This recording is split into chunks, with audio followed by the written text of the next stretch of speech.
All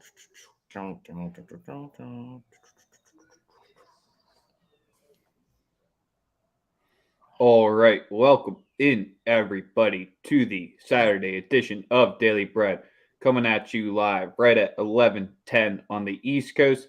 So the perfect time to be locking in for the FA Cup, the MLB slate, and the MLS slate with the fellas from Daily Bread, powered by the Wise Guys Diamond Club. Be sure to be checking them out. The weekend deal is still rolling, but there's a bunch of other packages available. So why don't you DM them and tap into there. We're live on Twitter at Daily Bread Media. Give us that like and retweet there. We appreciate all of the support there. We still can't show your comments. So hop over to YouTube so you can chat with Sam, Chad, and the rest of the guys in our chat to drop your best bets, whatever the hell you want to let us know. We got a lot to talk about because we got a game 7 tomorrow. So no NBA today, but no problem. We'll get through it. A lot of NHL game 7s today, 3 to be exact. You know where to get that action at. It's running below us. But Sosa, usually start you off with a question, but we got to start saying it. Are the Grizzlies better without Ja? Man, see, now I'm about to just leave. Like, you know what I'm saying? You know some big media networks actually trying to push that narrative right now. I This knew the bullshit we start starting off off Saturday with, show. bro. This the bullshit we starting off Saturday with, my boy. Making sure you're alert. Just making sure you're alert. Come on, bro. Listen, John Morant moves the meter on social media. He had what? I believe it was 20 times the impressions and interactions of any NBA player in the last like 3 months. He's a viral hit. Let's be honest. He plays the game and has had more viral moments than anyone through these playoffs. It's a fact. Are they better without him? Fuck no, they're not better without him. I know. Not I'm just chance. fucking around because there's actually places that are pushing. Finesse makes a good point there. But that's what I'm saying. There's actually media networks that will be pushing this narrative. Listen, all I'm saying is this, bro. If you move the meter and understand you move the meter, being active on social media only helps your brand. Whoa, big guy.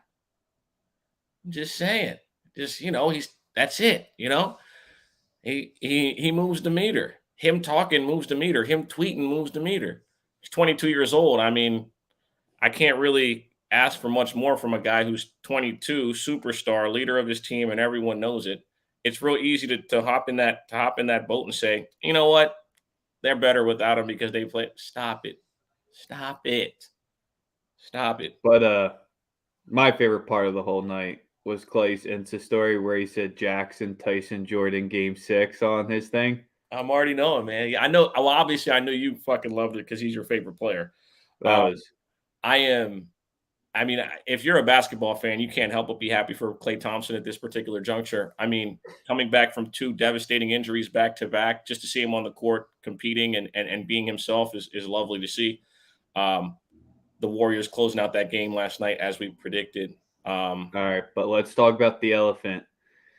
The C's got it done with ease. Listen, man, Jason Tatum has my respect. He ain't gonna do it again in game 7. He's gonna lose game 7 on his home floor, but he ain't finna do that shit again. I give him credit though. Wow. You talk about a vintage star performance like that we're gonna look at for a long time. Amazing. And shout out to Marcus Smart. Solid game as well. Saw just what Drew did. You had a bad moment in one spot, didn't get the best of you. Just shut him up real quick by going off the next game. So that's where shout out to Marcus. I'm not going to lie. What we saw last night, I did not expect that level of resilience. I give them credit. Opening line at 5.5, get the fuck out of here. Just take the points regardless. But Milwaukee won game 7. Is that more an indictment on Budenholzer than anything else, or what? You got to give credit where it's due. Jason Tatum was taking the same bad shots the whole series. He just made them last night. You got to give him credit. When he doesn't play well, I talk shit. When he plays well, I give him credit. That's one thing you never see me have a problem doing. I never have a problem with that. Like, no, I'm not going to say Budenholzer blew it. I'm going to say Jason Tatum served them niggas last night. Simple as that to me. He served them. I'm just saying, maybe if it's Doc Rivers as the coach, you blame Doc a lot more than you're blaming Budenholzer. That's just the conversation I was trying to get to. The same contested bad shots that he didn't make any of in the fourth quarter, the game before, and they bottled off a 14-point fucking lead in that fourth quarter. He made them last night. I'm not twisting the truth. I'm just telling it. That's all. He played like Jason Tatum last night had an amazing performance down the stretch. I mean, he hit them all. He put the team on his back. Mhm. I respect it. Will he do it again? I don't know. Because that was the first game where he shot great the whole series. And obviously Giannis still can't be stopped. So if you're telling me that, I'm I like the defending champs in the game 7. I don't give a fuck if it's on the road or not. All right, you ready to roll into today's slate, or is there anything else? Because I know you don't want to talk about the Dodgers. Ain't nothing to talk about. We betting them again today. Win or lose. Like, bro, listen, here's the thing. It's this happens sometimes, right? Where we also said that, creatures of habits. We talk about the Sixers all the time on the show. It would have been tomorrow. Anyway, Finesse, get your shit right. Hey, man. Game to come with the correct facts. Right. Got man. him. Come Burn. on, bro. Ooh, burn. Come on, bro. Come on, guys. Be nice now. I know What up, Barry? I know it's early and y'all pack this up, but come on, man. Like, I'm on record saying we're not winning if Doc Rivers the coach. See, Finesse ain't known me till recently, so I get it, my boy. It's all love, though. It's all love. It's all love, my boy. All right. But let's get into these soccer games, dog. The FA Cup final call, and you already seen. Yeah, we're feeling good. We got the vibes back. Yesterday we were a little bit down. Everyone was saying it's probably the calmest Friday episode we've ever had, but vibes are back right. We just needed the day. Give us that like, give us that retweet, give us that subscribe. Sosa is Chelsea about to make you extra sick today and ruin Liverpool's chances both times they played so far this Premier League season. They have drawn, and then they met in I think it was the Carabao Cup where they got through in extra time. So the 3 times that they met all have needed extra time. I got to go back up to Sam's comment because he's rocking with Chelsea to lift the cup. Chelsea plus 0.5 to secure them if they do end up winning in regulation and the full game draw. Sosa, I think you kind of have a same angle, but you're going on the other side here. What do we like? We're going to go with the first half draw at plus 115, and we're going to go with Liverpool money line for the game. First half draw, Liverpool money line minus 105. We're favorites for a reason. Tuchel is a dickhead. He's completely lost. I think he's lost the guys as far as the team goes. You thought Tuchel lost the locker room already? They're no longer champions of Europe. Like those jackasses have been saying for the last year. Y'all got it. You're no longer champions of Europe. You fucking stink. Your owner was a communist. All right, we don't have to go that route. I'm sorry. I went too far. I'm sorry. That's why you had to sell the fucking team. So yeah, for me, it's personal. Fuck Chelsea and fuck their fans, even if they're my friends. We're on Liverpool today. It's that simple. You know what I'm saying? We're going to win every trophy this year. All of them. We're going to lift every trophy. I was about to say, I hope you're not sweating games against Southampton and Wolves because you have 3 days. So technically City gets the break. You still have the ground to make up there. But when you're looking at the lineups, maybe Liverpool ain't going to win the Premier League trophy. So they got to make sure they secure one today. That's my angle in this one. And that's why I like the full game money line on my book. It's sitting at minus 101 currently here. I can definitely see the Chelsea angle because they're kind of playing with house money at this point to exactly what you said. Not completely written off at this point, but when you're just stuck in that CL spot, not much to play for. This is basically their last game of the season. You'll probably see the kids in the next few for Chelsea. Maybe they go out. So that's where I can see Sam's angle as well. Lukaku, anytime goal scorer, Roddy. I'll never talk you off that one as well. My man, he needs to come back to Inter. I miss him big time. But when you look at Liverpool's lineup, they're going for it. Absolutely. When you look at Chelsea's lineup, they got enough rotation to go there. We got Pulisic in the rotation as well. Really, their only question mark is their right back starting today. That's about it. past that, business as usual. Should be a tight, good game. That's why we see an over 2.5 juiced. I don't think we see both teams score here. We've seen what Tuchel does in these type of games. He's a Sits bitch. back, makes them bland, makes them boring. That's why I like the first half draw. I don't think it goes over. Facts. I don't Oh, know. he got a lot more money to get out of there, and his coach was gone, so I can't really blame him. That Him and Lautaro were it just fucking. didn't work out. It just didn't work out because of egos. That it's not working out because of egos. That's what the problem is. Well, he's the main Simple. guy there, and him and Lautaro played the perfect complementary system to each other. Where right now at Chelsea, you're seeing Lukaku kind of needs a style for him. Sosa, let's get into the MLB. Fading you. Didn't come through in the first five. Of course, they scored 3 runs in the sixth, but that team total came through with ease. So at least we split there. Got the Rays on the money line. So I went 2-1 yesterday there. None of the games. First pitch till 2:15. A lot of night action today. Strange, but Sosa, where are we going?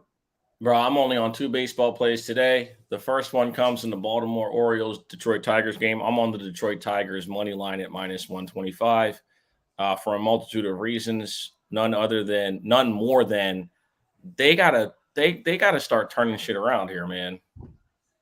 Because they're gonna fuck around and fall behind the 8 ball, and they're gonna be the Tigers that we thought they'd be last year. That's the craziest part too, is that when you're a young team and there's finally a level of expectations and you fail to rise to the occasion to start the year, it's not a good look. I mean, they're 30th in runs, they're 27th in batting average, but they're also facing a team that I believe is inferior. Coming off a win last night, I think they can build on this. I think they win today again. If I'm getting the price at -125, them at the crib, I'm taking it. Detroit Tigers money line. Ooh, you're fading Bruce Zimmerman, the name nobody fucking probably knew before this Correct. season, with the 1.78 ERA over 6 starts and 30 in the third innings, The fade. only 6 earned runs allowed. Bruce It's a sounds fade like my spot. fucking accountant. It's a fade spot. I'm sorry. I'm sorry. I'm fading the Orioles probably for the entire series. Yeah, the only thing that does put a little bit more concern for this Tigers team, because when I was capping the game yesterday, the Tigers love righties. They hate fucking lefties. That's my biggest concern with this one here, is where they hit 13 batting points lower, and they average 0.6 runs This is left against this lefties. So this that's is just kind of where maybe they get back right at home against the lefty, but the trends haven't said it. a full So contrarian look here. I love it. I think Twitter they, finds its level. I think they roll out and they just handle that. The only other play I like so far is in the Tampa Bay Rays Blue Jays game. Last year we would usually bet on the Blue Jays on Saturday. We're gonna roll with the Tampa Bay Rays on the money line, also at -125. Facing against Ryu, they're just gonna stack the lineup with right-handed bats, and they should handle Ryu no problem. We all know that the Tampa Bay, the Blue Jays lineup is always good, but their pitching will disappoint. They've already shown that already to start the year. I think that Tampa Bay comes out here and just pummels Ryu just because he stinks. And he's just terrible against right-handed batting, and they know that they can just stack the lineup with a bunch of righties and basically beat him silly. That was exactly what I was going to ask you, is do we double back with the Rays again today because it's Ryu? But Yarbrough is one guy that we kind of like to fade at some points last season, but I think the Rays stay hot. I mean, they own the division right now, 6-1 so far in their games, just like the past season. So that's where I can't knock it there. One of the games that caught my eye the most was the 2:15 start, the Giants at the Cardinals.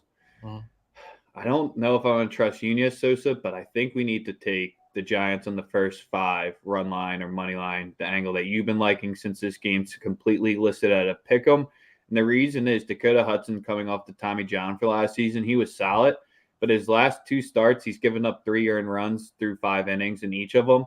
After coming off a clean debut, but that was against the D-backs. He did just face the Giants as well in his last start in San Fran, so the familiarity as well. I like the bats in the second time around here, so I'm going to be rocking with the first 5 on the money line at -115. if you want to get the plus money price, you can take them on the run line at plus 115.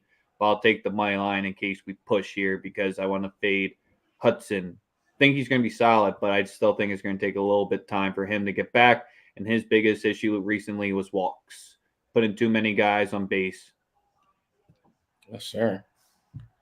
But yeah, that's it. That's it for it. I really want to get to the most important segment of the show.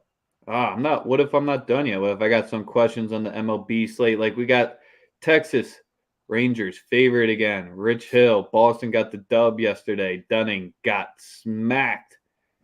Is Boston going to get right in Texas?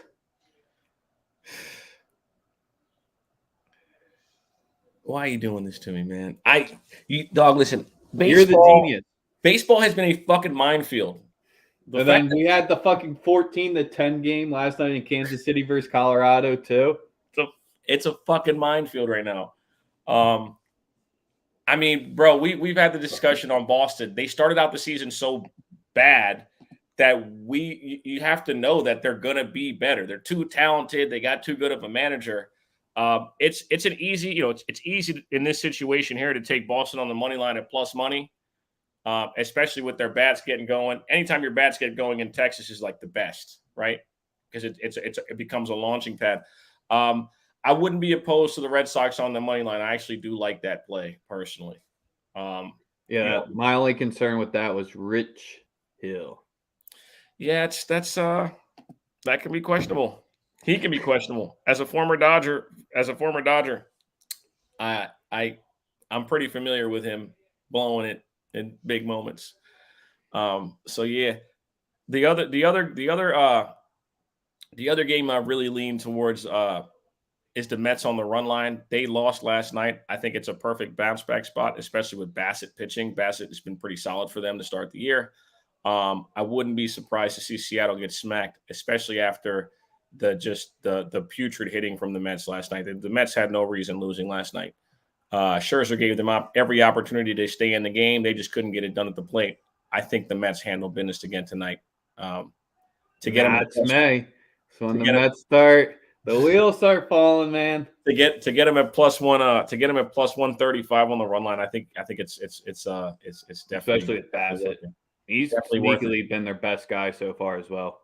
Yep. Solid pickup from the A's where they basically gave him nada to grab him as well. And he's been really good for them. So, but that's like I said, I'm treading lightly with the major leagues right now. Still, there's so much going on, bro. Because like you introduce a universal DH, and through 30 games, it's the worst hitting we've ever seen in the history of baseball. Weather's been trash in the history of baseball. Like that's so crazy to me. Weather's been trash. That too. So again, it's we're obviously looking for the bats to pick up here. I mean, they kind of are beginning to a little bit, but again, it's so hard to get a sample when like everyone. And then you also had the lockouts, and you didn't have the normal training, so probably the pitchers had the advantage over the batters. Yada yada yada. We'll see it regress and normalize to the mean soon. When baseball players are a creature of habit, you don't give them the full spring training and the full off season. That's what happens. But absolutely, no, like we said, no NBA today, no problem. You already know what we do on Saturdays. We end up the show with the MLS slate because it's just the pure and the best footy out there. But make sure to give us that like, that retweet, that subscribe. We'll be back at you live with the NBA content for the Game 7s tomorrow. Maybe we'll bring in a guest. Maybe you'll just have to keep dealing with us. Who the hell knows? We always like to keep you on your toes. So, Sosa, what's your MLS lock of the day today? Whatever Rex plays. Man, you almost got me there. That was a pretty good one there. Hey, man, I can't swim, so I don't go to the pool. So the things that you're good at, I'm usually not. That's why the show works so great. You know what I mean? That's why everything works out well between the two of us. Yes, sir. So we'll keep it easy, clean, and simple today. We got 3 looks. We'll make it quick. The first one is if you've been watching New York City FC or NYCFC since they've been eliminated from the real Champions League over in North America, They've been hot with goals. They did just get shut out in their last game, but with the Columbus Crew, whose defense has been abysmal recently, but they do have Zella Ryan, who can potentially bag one there. They're playing in Yankee Stadium, so most games in there end over 3.5. I'm surprised that this is still listed at 2.5, so we're going to play the over 2.5 here at -130. You can play the 2.75 if you want to reduce that juice. Let's go. The Union will obviously beat the Red Bulls tonight, but we won't make that an official play. Don't worry. Money line +125. It's 35. Well, I already bet it. Man, you became that much of a supporter overnight? No, I just knew that you would be on them today. Nah, not an official play. I like 3:30 start. This could vary if the lineups don't shake out like I like, because the U.S. Open Cup, which is basically the FA Cup America's version, was midweek. So some teams played a lot of legs, others did not. But one team that had to go into extra time to get through, and the team that won the Shield last year, that's finally getting back into groove. I like the Revs to come through today. Oh, that's tomorrow, but we'll make it official today. I like the Revs on the +0.5 at -120. That game's tomorrow. We like LAFC as well because the Rapids, they can't score at shit. LAFC, they could probably get 3 in this game. We're going to take them on the draw no bet or the pick at -110. Where's the last one that we like for today? Because I forgot one was tomorrow, so I fucked up, but I gave out an early one, so you can lock that one in to get the good value. We'll just keep it with those two. What's the LAFC play? Them on the pick or the draw no bet at -110. You can take them on the money line at +167 if you want. Altitude, really don't want to do it that much, but I like LAFC to at least get a draw at worst. So that's where we like the draw no bet pick, LAFC, the over 2.5, Columbus Crew, NYCFC. We like the Revolution +0.5. That is tomorrow. And then let's get one more for today. We need a 3-piece. We don't want to. Montreal's won 7 straight. We can't do that. Toronto, Orlando, that game's going to be gross. DC, Inter, Miami, that game's going to be gross. All right, we'll roll back with Austin. They cashed this last weekend. They're going into Real Salt Lake. It's another bad travel spot, but we'll take them on the +0.25 at -125. Austin, one of the hottest teams in their second season. Real Salt Lake, another team that can't score. I like Austin to get a result here. Shout out to Matthew McConaughey, team co-owner. Verde. Yes. Yes. That's about it for today. We got 23 minutes out there. We started it off letting you know why the Grizzlies are better without Ja. Just kidding. You gotta make sure Sosa's still paying attention. Oh, it's not even me. No, then we started with the FA Cup. You still got 10 minutes to lock in those plays so he can go sweat to see if his team can even get one trophy this season. Then we had the MLB in the middle where the Dodgers look like they're going to get swept. And then we wrapped it up with the MLS. Yes, sir. I like how you sprinkled in the getting swept part, but I'm going to pretend like I ain't even hear it. That game is 100% going over tonight. I forgot to say that with Suarez and Urias on the mound. If they got to 12 last night with the Tired Pens, that game's probably flying over. But give us that the Dodgers give us a subscribe, retweet. Their asses. We'll catch you back tomorrow. Fuck.